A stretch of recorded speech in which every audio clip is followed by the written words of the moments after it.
नमस्कार दोस्तों, स्वागत है आपके अपने चैनल पर। आज हम बात करने वाले हैं एक ऐसी किताब की जो हमारी सोच और पैसे के रिश्ते को गहराई से समझाती है। जी हाँ, आज की बुक है द साइकोलॉजी ऑफ मनी, जिसे लिखा है मॉर्गन हाउसल ने।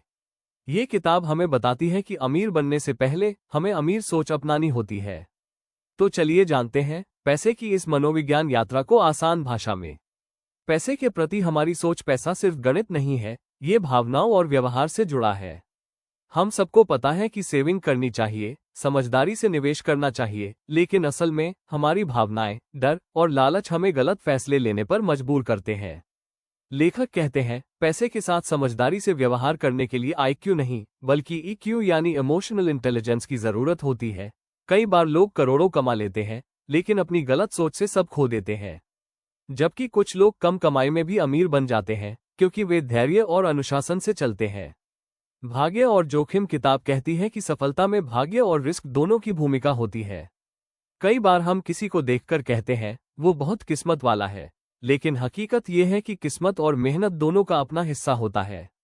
लेखक कहते हैं, बिल गेट्स को माइक्रोसॉफ्ट का आइडिया तब आया जब उनके पास उस समय दुनिया के कुछ गिने चुने कंप्यूटरों तक पहुंच थी। ये किस्मत भी थी। हमें किसी की सफलता देखकर ईर्ष्या नहीं करनी चाहिए, बल्कि अपने मौके पहचानने चाहिए। सेविंग की ताकत। सेविंग सिर्फ पैसा जमा करना नहीं, बल्कि स्वतंत्रता खरीदना है।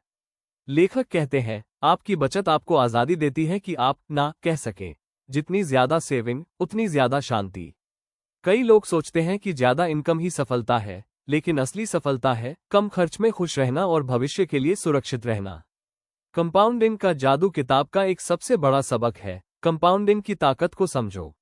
ये सिर्फ पैसे में नहीं, बल्कि रिश्तों, ज्ञान और अनुभवों में भी काम करती है।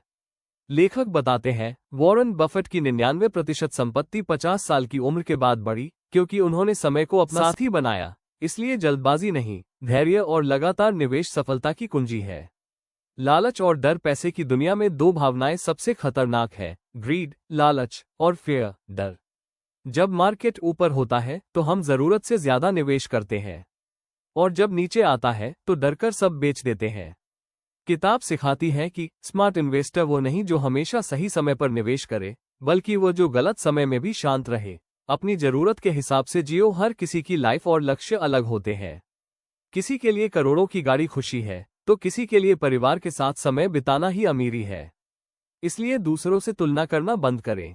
लेखक कहते हैं, पैसा तभी मायने रखता है जब वो आपको अपनी शर्तों पर जीने की आजादी दे।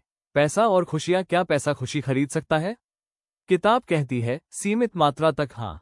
पैसा तभी खुशी लाता है जब वो तनाव घटाए और सुरक्षा बढ़ाए। लेकिन जब पैसा केवल दिखावे या तुलना का जरिया बन जाता है, तो वो खुशी नहीं बल्कि चिंता लाता है। सबसे बड़ा सबक, द साइकोलॉजी ऑफ मनी, हमें ये सिखाती है कि पैसे के लिए भागो मत, बल्कि पैसे के साथ स्मार्ट रिलेशनशिप बनाओ। पैसे से ज्यादा जरूरी है आपकी सोच, धैर्य और भावनाओं पर नियंत्रण। अगर आपको यह वीडियो पसंद आई हो तो इसे लाइक करें। कमेंट में बताइए कि इस किताब से आपने क्या सबसे बड़ा सबक सीखा। और ऐसे ही जीवन बदल देने वाली बुक समरीज के लिए चैनल को सब्सक्राइब करें। धन्यवाद। पैसे को समझो, क्योंकि असली अमीरी दिमाग में होती है, जेब में नहीं।